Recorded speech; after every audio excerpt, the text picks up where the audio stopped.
Sumuko o magpaaresto, yan daw ang mga pwedeng pagpilian ni Senator Jinggoy Estrada sakaling maglabas na ng arrest warrant sa kasong plunder at graft kaugnay ng flood control scandal.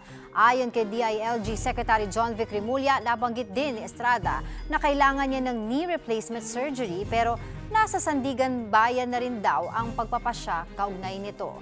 Kaugnay po niya, magbabalita live si Mobile Journal Jazz Paredes. Jazz, meron bang direktiba na kung kailan ipatutupad ang warrant of arrest laban kay Senator Jinggoy Estrada?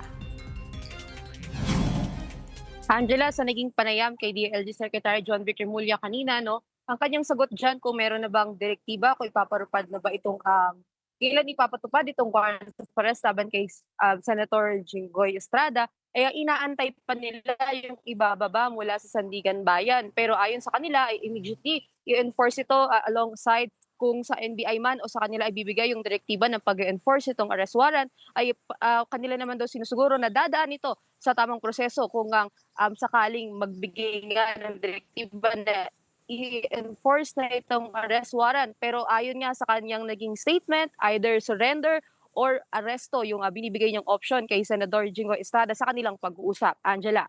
Ano daw ang sagot ni Senator Jinggoy Estrada? Yes, Angela, no, ang kwento ni DILG Secretary John Vic Remulla ay siya mismo yung tumawag kay Senador Jinggoy Estrada. Kahapon daw yun, 4 p.m. ang kanyang sinabi at ang kanya daw tinanong kung ano ba yung kanyang plano dahil nga dalawa yung options. Pero ang sabi daw ni Senador Jinggoy Estrada ay pinag-iisipan pa raw niya at wala pa siyang final na desisyon kung ano yung kanyang magiging kung sa dalawang options nga na binigay ni DILG Secretary John Vic Remulla dahil nga iniisip niya yung kanyang knee replacement surgery. Pero until now, wala pa siyang nakukuhang sagot kung ano nga yung kanyang final na decision regarding this, Angela. Pero sa mga oras na ito, Jazz, may alam ka ba kung nasaan si Senator Jinggoy?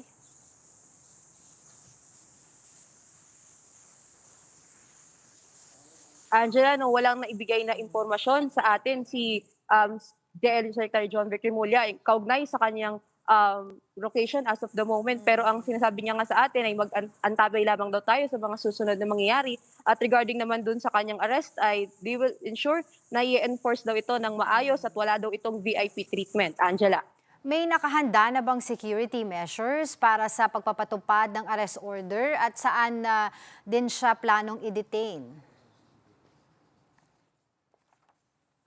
Angela, sa ngayon wala pang klarong planong nabanggit si DILG Secretary John Vic Remulla kung meron na bang nakalatag na security measures doon sa paglalatag ng arrest warrant sakaling ilabas nga ito ngayong araw o sa mga susunod pang araw. Pero ang kanyang sinabi kanina, wala pa raw eksakto kung saan siya planong i-detain kung sakali.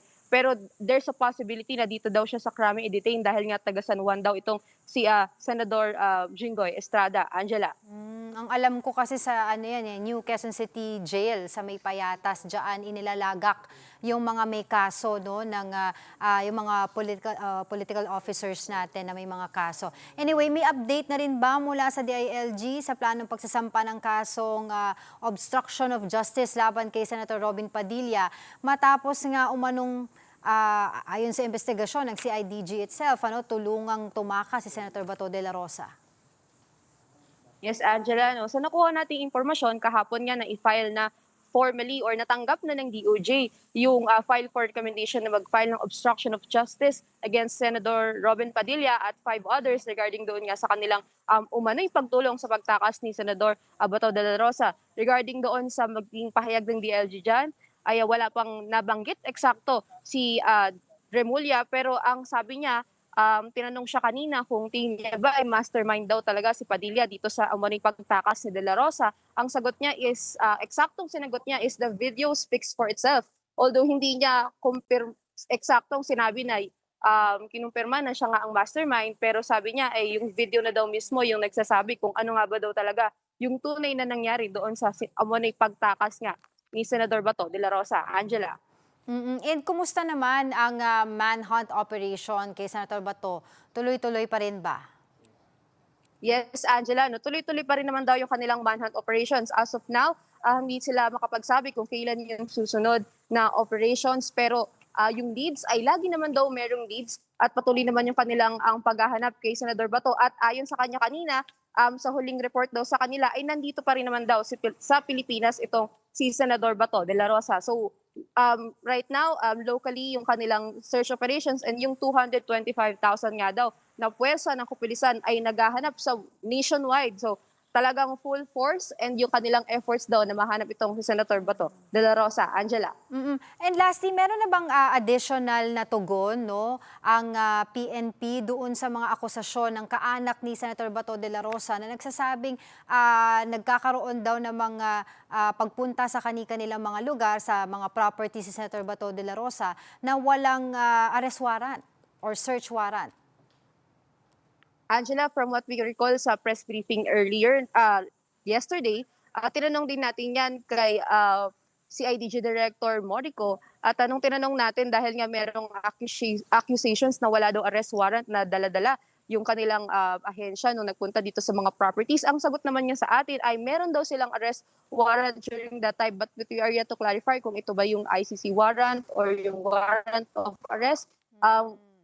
Susundan natin yan, Angela, kung ano nga itong arrest warrant. But clarification nila is meron daw silang dalang arrest warrant nung sila ay nagpunta sa mga properties na ito, Angela. Alright, maraming salamat, Mobile Journal, Jazz Paredes.